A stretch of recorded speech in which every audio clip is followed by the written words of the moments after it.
And that is it for me. I will now pass it over to Sonia. Well, thank you so much, Anne-Marie, and welcome everyone to our very first virtual event for the Forbes Coaches Council Public Speaking Group. We are incredibly excited to welcome you here. And whether you are an experienced speaker or you're just starting out, you will come away with a better understanding of the state of the industry and how to succeed as a speaker this year. And in today's masterclass, we will share with you the best tips on how to develop, brand, and market yourself as a speaker this year.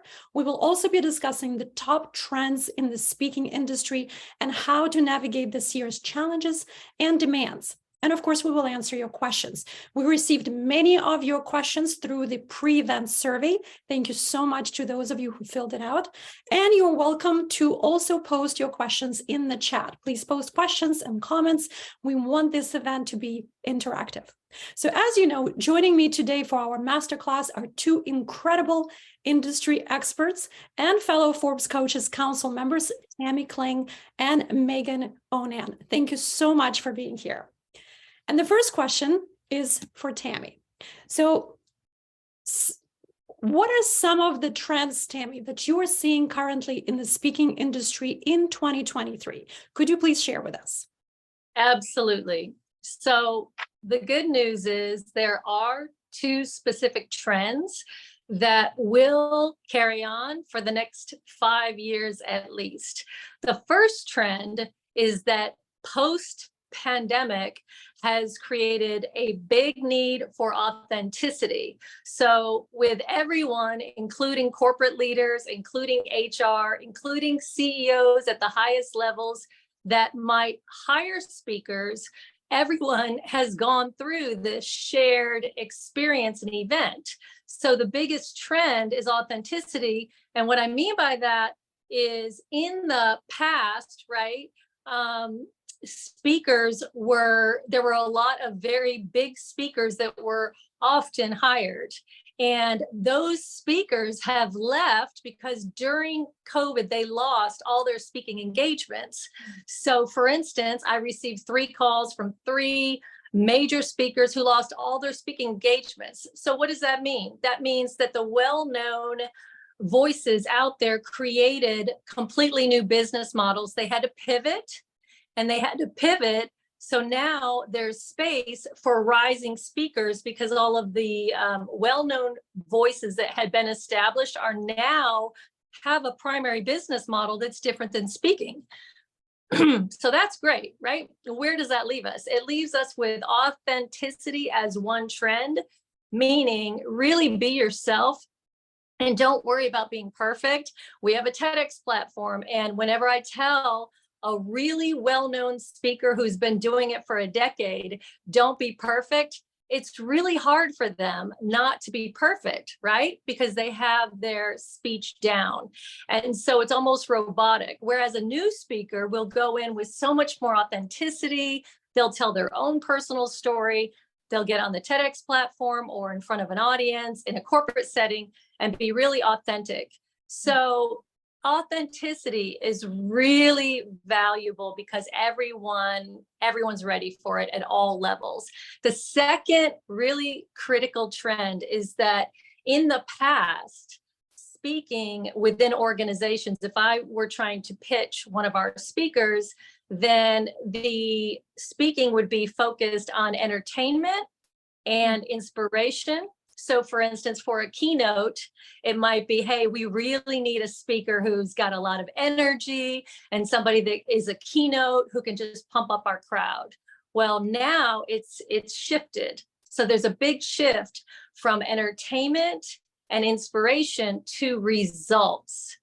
And results matter now, given the corporate environment where everyone needs, whether it's healthcare, whether it's banking, whether it's real estate, every organization needs to come together, bring all the remote workers together and solve problems. So now when I get a call, it's, I need a great speaker. Who do you have that can speak on the topic of getting results in 2024? at a healthcare conference to an audience of 2,000. So it's shifted the second trend, which will continue for the next 5 years, from entertainment only and inspiration to really results. That's interesting. So authenticity and being a solution, not just entertainment. Now, Megan, are you seeing the same trends in the industry? Absolutely. Tammy's right on point. First of all, thanks for having me, everybody. But yeah, authenticity, storytelling, the ability to storytell well and to be vulnerable on stage is something that people and audiences are really craving, because we lacked that connection during COVID, just like Tammy said, and we're really craving that connection again. So in-person events are obviously coming back in 2023. 2024 is going to be full force. But the other thing I was going to add to everything that Tammy already said is to start getting really creative about how to provide solutions to these event planners or to these corporations. And something that we're really seeing too, is people are starting to package speakers together as a unit. And so that's kind of fun. It gives you an opportunity to work with other speakers to tackle, a big health and wellness issue or a leadership issue or whatever the communication breakdown might be in a company. You can package speakers together to provide different perspectives and different solutions to the same issue. And so corporations really like that, especially since they're wanting those results, like Tammy said. So get really creative about how you're approaching it, and don't think that there's just one way to approach going into a corporation as a single speaker. There's so many things that you can do creatively that I think corporations and other event planners are just really hungry for something different. And so they're looking for different pitches. So that's definitely something that I'm seeing, is that they're just wanting something totally different post-COVID. So I love the creative idea. Thank you, Megan. And so, Megan, we've identified the general trends for speakers: being authentic, being solution-oriented, and creative, right? But are there any specific topics that are trending specifically that corporations are requesting? What do they want speakers to cover? Yes. So right now, so in 2022, it was all about medical experts, supply chain experts. In 2023, people are really interested in like the economy and cybersecurity. And so they're really looking for speakers in that area too. And on the other side of that, they're looking for new perspectives and renewed enthusiasm. So a lot of leadership and team building events, but they're wanting to take their teams out on retreats and learn to connect again as people are coming back into the workplace. So those are really big. So for us coaches, that's a great place for us to niche ourselves in the team building, leadership practices in hopes of creating stronger teams, that kind of stuff. Communication, health and wellness, mental health is super, super hot this year. And I mean, obviously, as a world and as a culture, we are really needing help in that space. So anything we can provide there will be huge.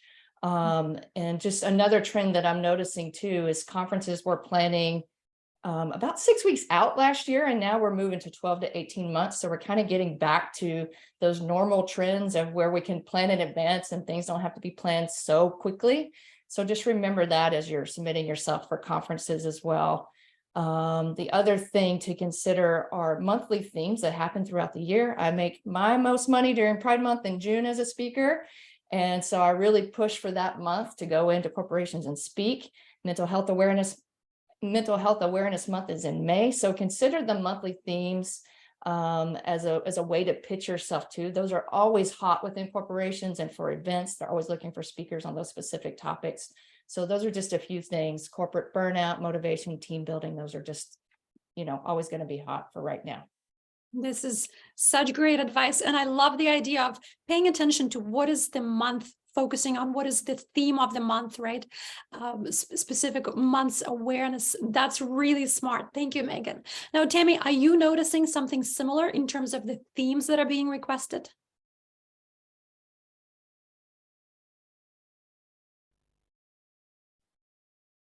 Tammy? So the themes I would add to what Megan said, which is if someone, if someone asks you to speak, or you're pitching a company, be aware of the topics that are trending. But I do want to emphasize that authenticity, again, going back to who you are as a person, is really the key, because, you know, there's a term, get rich in a niche. Get rich emotionally, get rich spiritually, get rich through wealth, however you want to pitch that. You know, that statement means that your niche can do really well. So as far as theme and topics, don't try to be someone you aren't. A lot of times a speaker will come to me and say, you know, what do your CEOs want? And for instance, Brene Brown might talk about vulnerability. Okay, that's her niche, vulnerability. However, if I have a corporation, a CEO that comes to me and says, I want your speakers to talk about accountability because our team isn't meeting their numbers, then I can't bring in a speaker who speaks on vulnerability, because that's not what the leader wants. So you have to kind of think like a leader would, and really modify your message. So if, for instance, you talked about a topic of fitness or mental fitness, and you're a coach that speaks on that or has a course on mental fitness, then you'd have to adapt it for the corporate world, but also to be authentic on what that means, mental fitness within teams, within an organization. So as far as themes, I'm seeing a lot of leaders who are stressed about not meeting sales numbers. They're also stressed because they feel like their executives aren't accountable, for instance. So accountability is a big issue. So when you're pitching those people, I always try to weave in whatever the executive wants, the hiring organization, whatever they want is what I try to fit our speaker into while choosing an authentic speaker. So just stay true to yourself, because your message will create that niche, that lane that you can really thrive in. I mean, there's some speakers that are just in one specific industry and they're just thriving, and they go to all the organizations and all the conferences in that industry with the same message. Thank you, Tammy. And so getting back to being a solution. So we talked about corporations needing speakers, not only for entertainment, but also to solve specific challenges. So Tammy, how can a speaker position themselves practically as a solution? What specific steps can we take?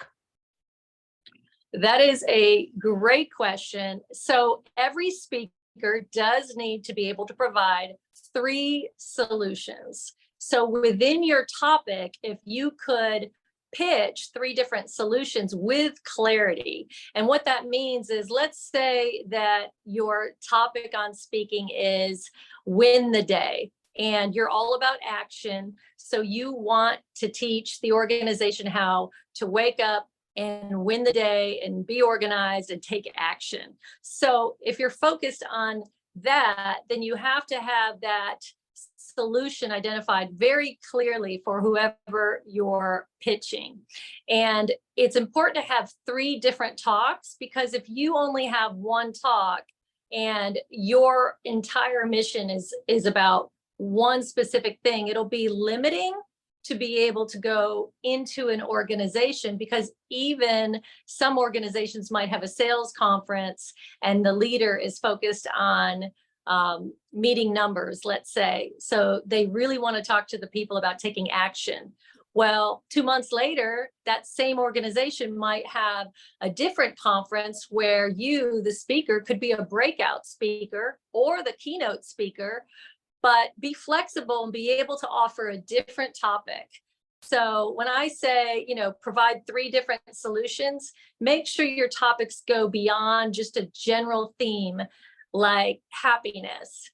Sometimes a speaker will come to me and say, I coach on happiness, my book's about happiness, and I teach about happiness. Well, I'll say, well, let's write a speech for you that really kind of translates to the corporate market, with maybe mental health and happiness at the core of that. And how can we use happiness as fuel? Can we leverage it for customer service, for instance?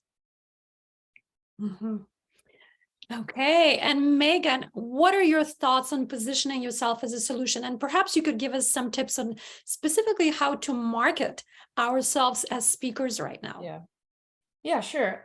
So I'll give you guys some of the nuts and bolts of what I'm finding that corporations and event planners are looking for when they're looking to hire, and when there's a lot of competition and a lot of people coming to the table. One of the things, just to kind of spin off of what Tammy was already saying, is, be very clear about your messaging. Find that anchor, find that core part of who you are as a person and as a speaker, and make sure that's known in each of those keynotes. And make sure that that really is reflected in your branding, because then that will obviously, show that event planner or that executive who you are, because they're wanting to connect with who you are as a person. So, that's something to consider there. And you want to make sure that goes throughout all of your assets and all of your branding, and making sure everything just really sings and marries well together. So some of the nuts and bolts of what you need are on your website, on your speaker page, just parts of the speaker page that are important. I'm just going to give you guys the basics. It's just a really nice, high quality video of you speaking. And some people like to do a speaker's reel. I personally prefer to see someone speak a full thought out 15 minutes of an entire concept, an entire speech, kind of like a TED Talk is perfect. Just to give them an idea of how you can start and finish rather than just highlights. I think it's a more powerful approach from the perspective of the planner. So you want a really nice video. You want testimonials from people who have heard you speak before.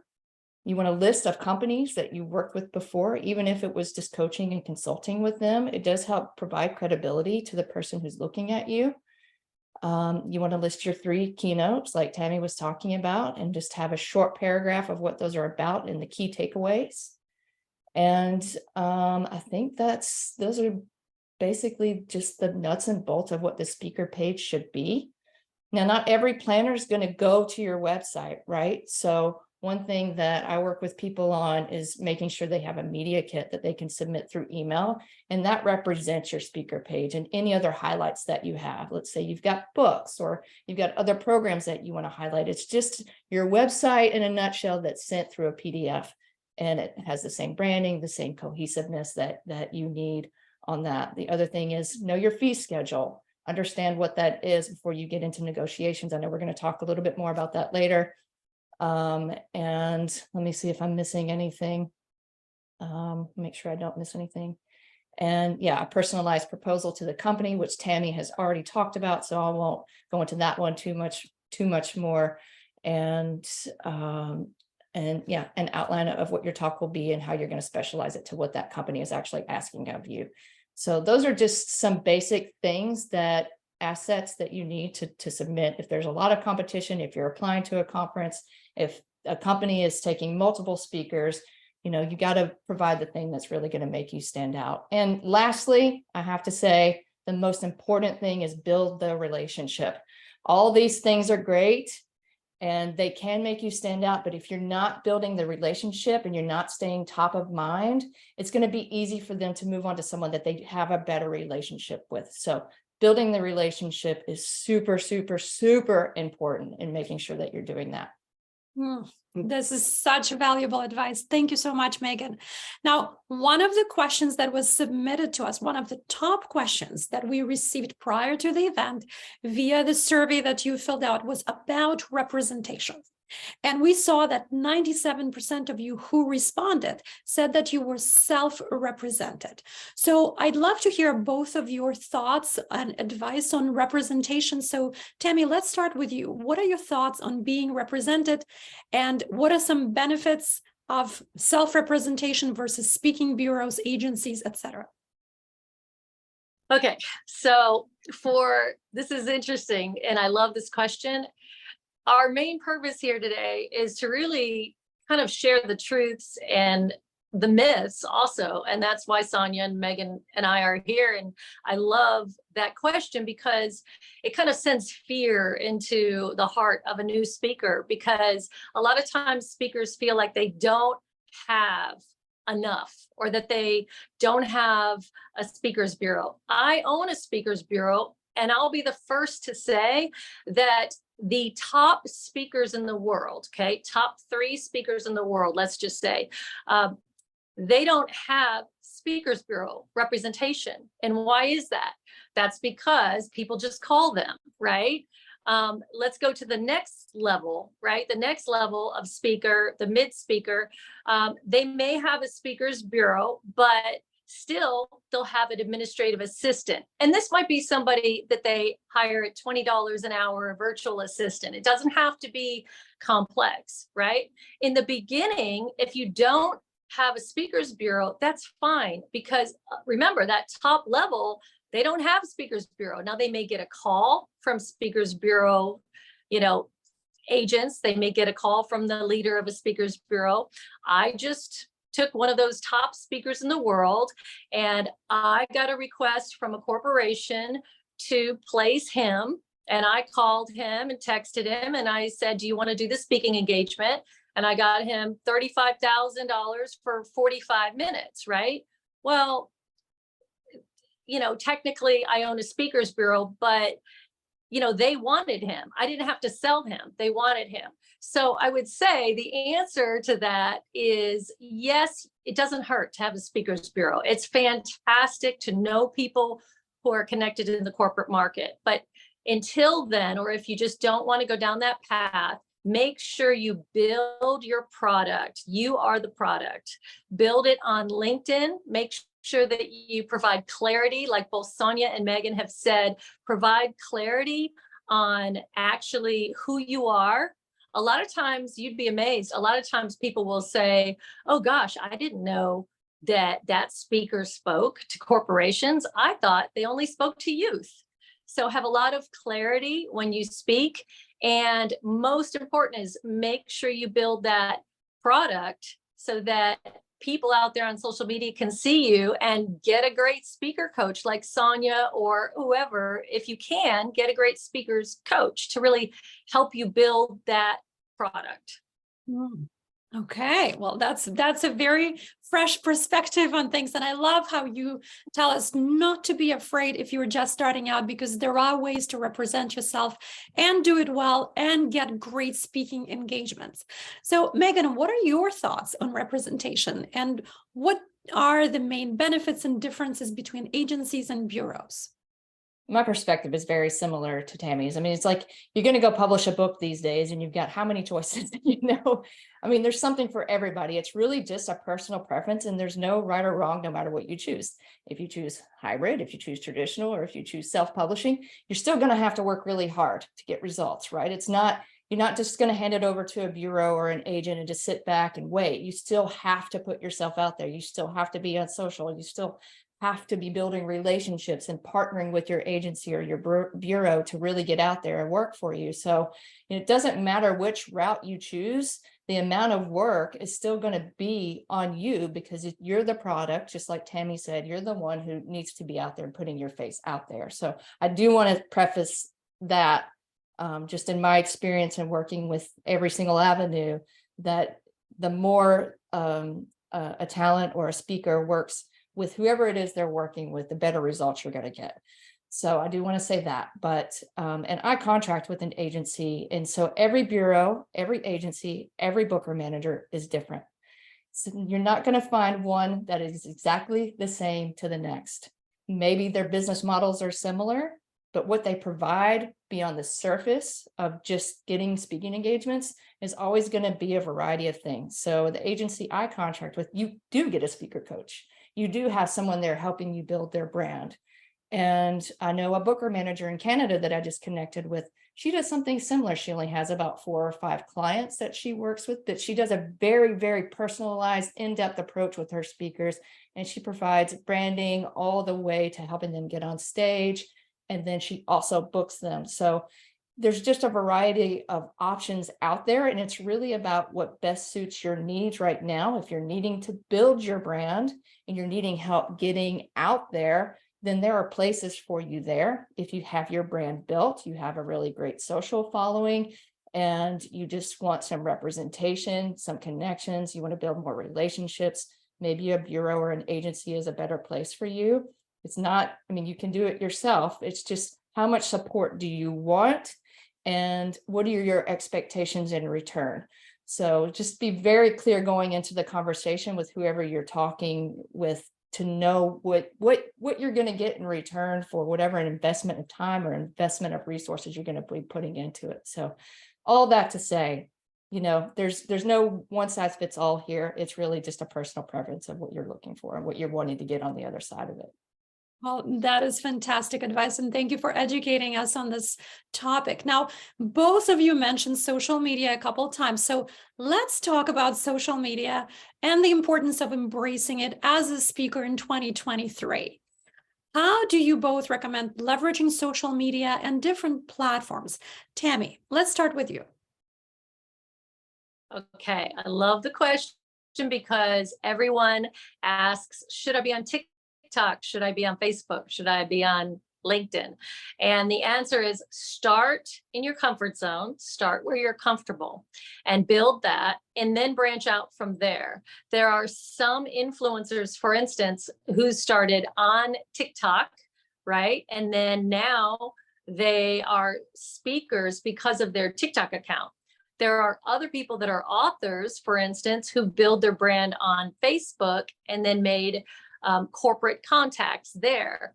And the importance of building out your social media, I would coach every speaker to go ahead and build out your social media on as many of those platforms as you can for 3 months solid. And I'll give you an example. I have a speaker now that I'm going to pitch to a streaming service. They've got an amazing story, amazing book, and I'm going to pitch them to a Netflix streaming service, and they already speak on stage. The issue is the first thing that anyone's going to do is Google them, right? And while we can push out a media kit on Google, this person doesn't look right because there's too many things going on. And we're all a kaleidoscope, right? You may be a parent, you may have a full-time job, you may be an author, you may be a speaker, you may garden, you may have all these things that we put out on social media. So make sure you just get some clarity. Take 3 months, figure out what it is your topic is and what you're passionate about and what your calling and purpose is. And for 3 months, make sure your social media is consistent, regardless of what that is. I love LinkedIn for speakers because LinkedIn has that algorithm that pops up when you Google. So I love LinkedIn and Facebook for speakers. But whatever you feel natural at, make sure that you're just consistent on what you want to sell, because I can't sell somebody knowing that they're going to be Googled, right? Unless we've got that product built first. Mm-hmm. So 3 months of consistency. I got that. Very well noted.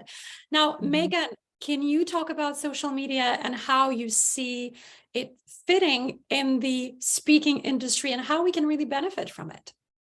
Yeah, I mean, what I'm noticing too is as executives and event planners, they're going to look at somebody, they're going to go look at social media first. So yeah, they may have your speakers page, they may have your EPK, but they want to know what you're posting. They want to know what your content is. They want to know what you're up to. They even want to know who you are as a person. Do you have kids? What are your kids doing? Are they, like at karate, like my daughter? I have a 4-year-old. So I'm always posting videos of her at karate. It's really fun. But so we have speakers that I work with, and I always say, post content of you speaking on stage. If you want to get speaking engagements, show clips of yourself on your social, speaking on stage or speaking to a group of people. Once he started doing, one of our clients, once he started doing that, he started getting booked because now they're like, oh, okay, here's context. He does speak. He is out there speaking, and this is what he's speaking on. And that's a really great fit for us. And so those little clips that you can post on TikTok or on Instagram or on Facebook, whatever platform is best for you, then do it. If you're wanting to write a book, then post content on that. It doesn't matter what content you're posting as long as it's aligned with what you're wanting to create in your life and in your career. So I encourage you to do that because it just gets the energy moving. It allows you to take action and, don't sit back and wait for people to come to you. You have to keep pushing yourself out there and keep posting content and keep building relationships. So again, I'm going to go back to the relationship comment I made earlier. That is the key of all of this. You can do all these things right. And if you don't have relationships, you're not going to get the results you want. That is so important. Relationships, consistency in social media. And I'm just curious, do you have a preference of Facebook versus Instagram versus TikTok? I have actually gotten the most business from Facebook, which is, most people may not even have the same answer as I do, but I really love Instagram and Facebook. I'm learning to like TikTok, but it's not my favorite. Because it's so easy to get sucked in. But LinkedIn is always a great professional network. I mean, there's so much value there. I have met some of the coolest people through LinkedIn, and I say yes to a lot of the people asking to meet because you just never know where the conversation's going to go, and it's a great place to build relationships. So again, relationships again, the importance of relationships. Well, thank you, ladies, for those comments. Now, going back to our survey, and we want to make sure that we are addressing the topics that are relevant to you, our speakers. Many of you asked, how can I increase the number of bookings and also increase my fees? So Tammy, what is your advice on that? Well, to increase the number of bookings is focus on building the foundation that we all talked about. So piggybacking on what Megan said, get on social media and do what feels comfortable, right? And build that foundation, because when you put yourself out there, although it can feel like, oh gosh, I'm selling too much, it can feel like that. Make sure you just do it authentically. And another good thing, because we all do post a lot of personal things, especially on Facebook, make sure you pin to the top. So your cover or your pin, you can pin something to the top on a lot of social media that will really talk about your career and what you do as a speaker. And for instance, if you have a TED Talk, make sure you put that in the link. If you have a video, put that in the link. If you don't have that, create it. Create a simple video, even if it's a 30-second selfie video, and that will get you more bookings because you're delivering value. So if you put a 30-second or a 60-second video out there that really speaks to someone's heart, right, then that's going to deliver value. And the people that hire are humans too. And every CEO that I know, they're all on Facebook. They may not be on TikTok, but they're on Facebook. So remember that as well. And what was your second question, Sonia? Well, how to increase the number of speaking engagements, but also how to increase your fees as a speaker, because we all want to get that abundance. Yes. Well, if you're a speaker and you want to increase fees, I always say that when someone asks you, what is your fee? The first question that you email back or say back should be, what's your budget? So you'd be surprised how many times we ask that question, and I'll have a new speaker who would do it for $2,000, who would do it for $4,000. And the organization comes back and says, well, I only have a budget of $8,000 and I'm sorry, we've had a lot of budget cuts. And I'll say, oh, that's perfect. That's perfect. Great job. Right. So make sure you ask what's your budget, and you can increase your speaking fees, but also make sure that you're just open-hearted about speaking fees, because every organization is different. So an organization like I just mentioned, I got a speaker, a fee of $35,000. That same speaker, we had an organization ask that same week if they would do something for $12,000 for youth, and the speaker said no. So, you have to decide for yourself, what's your standard going to be when it comes to fees? Does that make sense? Absolutely. Yes, it makes a lot of sense. And a follow-up question is virtual versus in-person events. Is there a difference in fee structure there? Absolutely is my answer. And I'll let Megan answer. She's got experience as well, but absolutely. Okay, Yeah. well, Megan, let's go to you. What are your thoughts on increasing fees and the number of speaking engagements?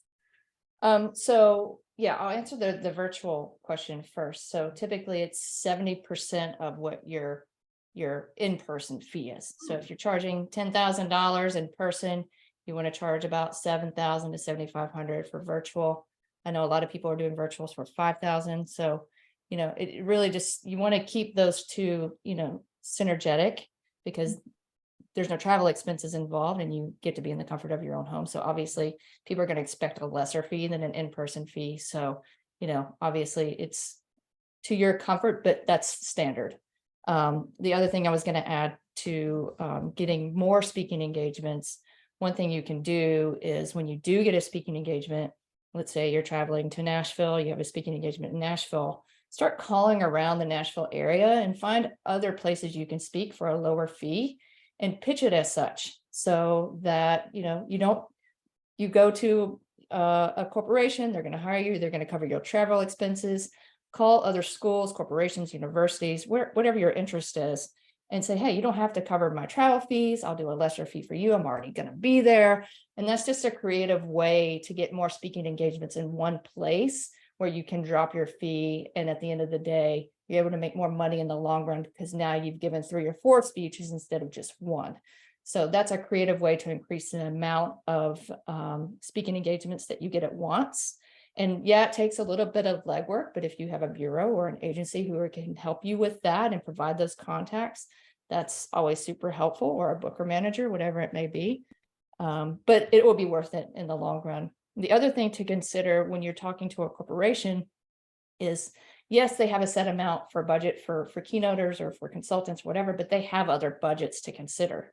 So you can be very creative in your negotiations. They have an education budget, they have other training budgets, they have other ways and funds they can pull from to increase your fee or to get to your fee. So keep that in mind. Like if you have a book and they're going to buy your book, they take that from a totally different budget than they would from paying you a speaker fee. So if they only have $5,000 to pay you as a speaker, they may be able to buy $5,000 of books, which then gets you to your $10,000 speaking fee. So remain open and remain creative in your negotiations, because like Tammy said, every single company is different. And the last thing I will say is do not undervalue yourself. And I know that experience really helps in building your reputation as a speaker. And when you're setting your fees, that can be a very confusing thing to do. And speaker coaches can help you, bureaus can help you figure out what your fee should be.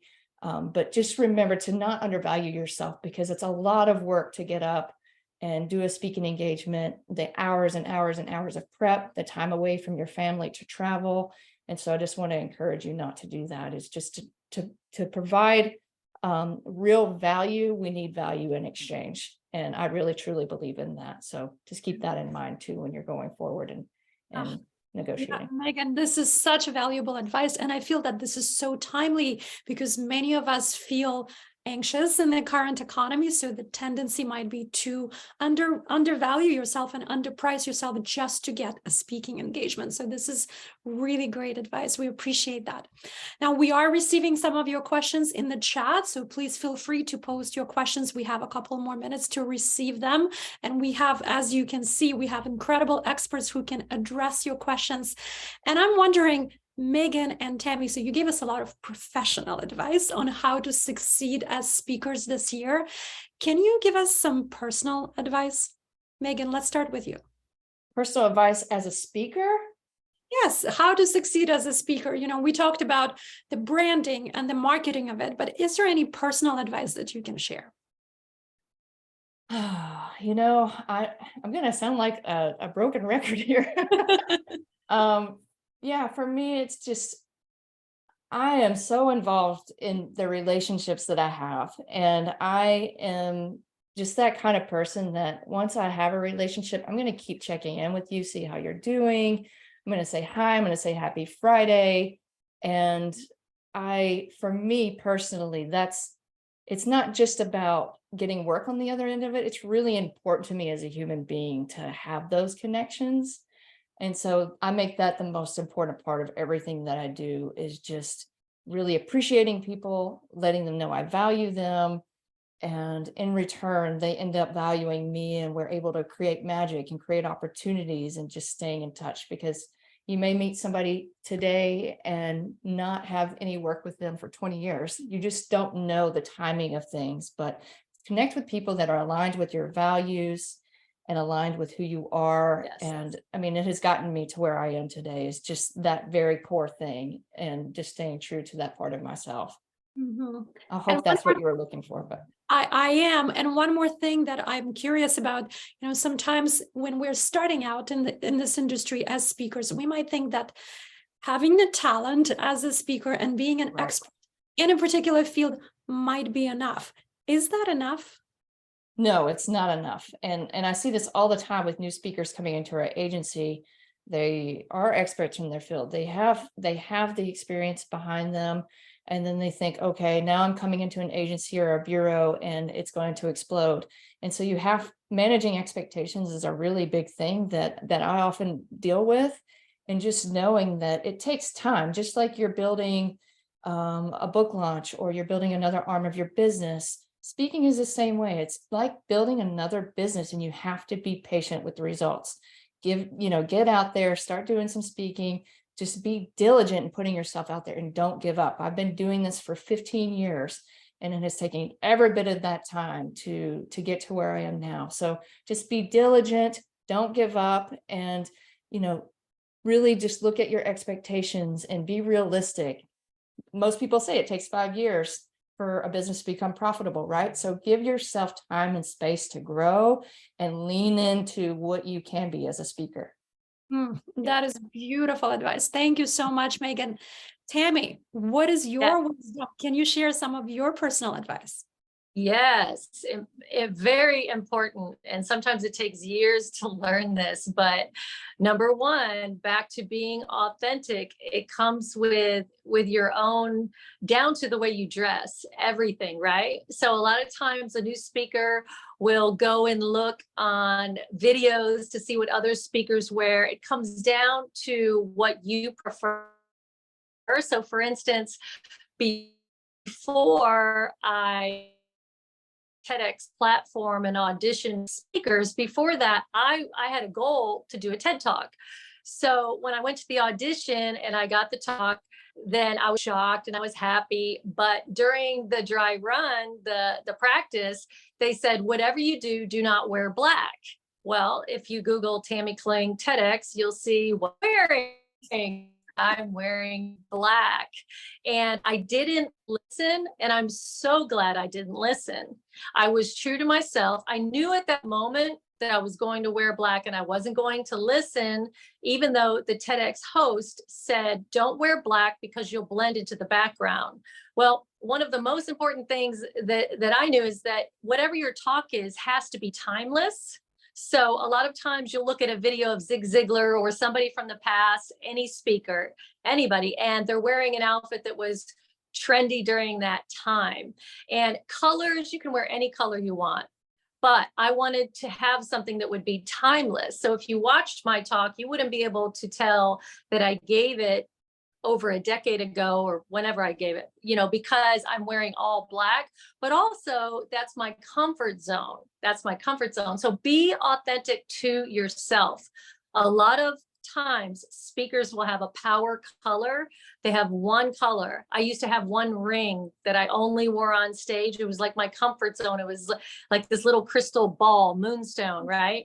And it broke, but I used to always wear that at every speaking engagement. And it really helps. It really helps to have the one color. A lot of the top speakers have only one outfit that they'll wear on stage. A lot of people that I know. So make sure you're prepared in advance. And it really does help ease your nerves and all of that if you are prepared in advance. The second tip, as far as relationships, to piggyback on what Megan said, one of the speakers, I was going to speak on stage and I asked him, I said, I said, what should I do? What tip do you have? You've been a speaker forever. And I went on stage, but his advice was arrive 15 minutes early. Now, as an introvert, I never would have thought of that. Okay. Arrive 15 minutes early, shake hands, and meet people as they walk into the room, because immediately they're going to be relational and strangers become friends when they see you on stage. So if you smile at people, shake hands, meet them, they may not even know you're going to be the keynote speaker, but arrive 15 minutes early, network, grab a cup of coffee, mingle if they're outside. And then before you walk on stage, you've already built a sense of community and relationship. That is such great advice. And I did that every time I would have an event in person, I would do that, and it helps so much. And then you feel as if you have some friends in the audience. So that is great advice. Thank you so much, Tammy. And again, it all comes down to authenticity and being true to yourself. So we received some questions in the chat that I'd love for you to respond to. And in the meanwhile, we also launched a survey. So please take a moment to fill out the survey. Let us know what you learned from this event and how we can make these events even better going forward. So the first question that we just received says, what if I don't have a video of speaking on stage? How would you set up the first demo video? What is your advice on that? Megan? Yeah, I answered it in the chat, but I'll answer it here too, is I always like to get really creative on this. And thanks for asking that, Gary. And I also loved your answer. That was really funny. Is to write a TED style talk, 15, 20 minutes, memorize it. Okay. No slides, and just show that you're capable of being on stage without notes and without the supportive slides. If you want a supportive slide in the background, just make sure it's just a single image, right? And get your friends and family together. Book a small venue, make sure you find something with the stage, or that you can put a little raised stage. I guess it doesn't even have to be a stage, but make sure you get a really great videographer with a couple of different angles, 2 or 3 different looks, close-ups, far away, from behind the audience, from behind you looking at the audience, a photographer if you don't have photos of you on stage, the same thing, and just create it yourself. I'm all about taking control of things and doing it yourself. You know, a lot of trends this year too are people creating their own live events, people getting in there and doing their own thing.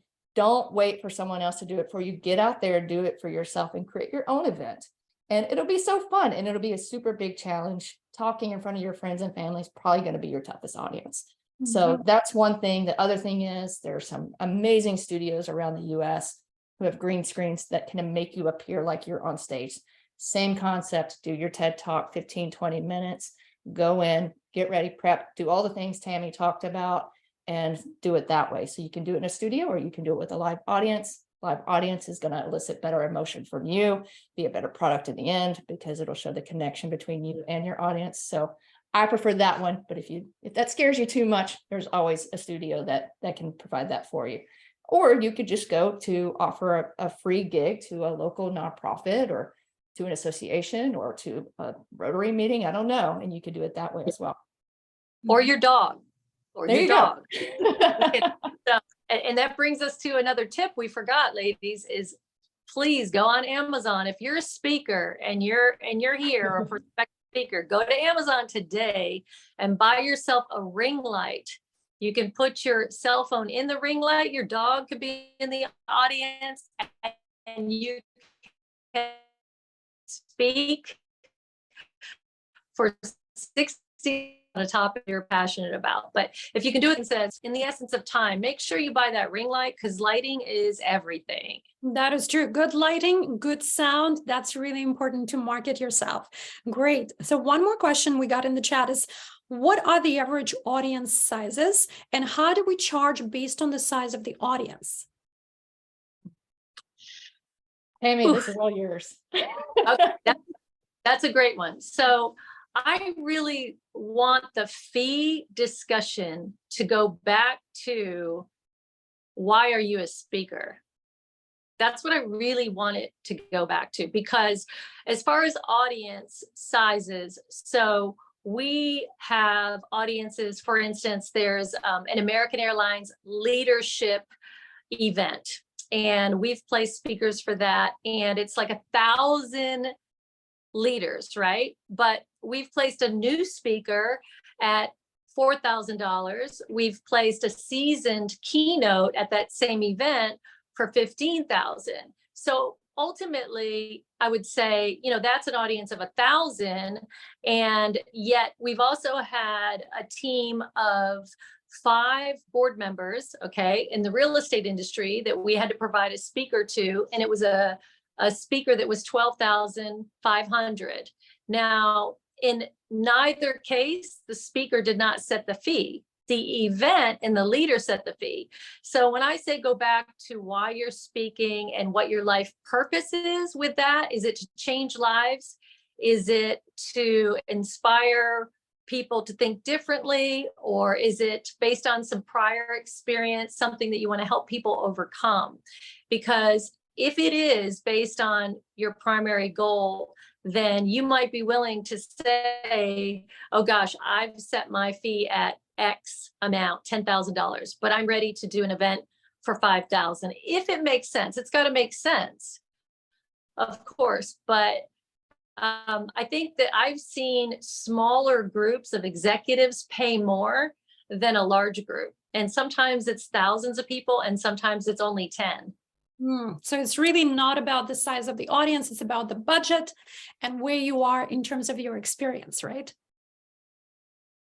Yes. And if you don't mind me saying that there's 3 different roles, maybe we need another class.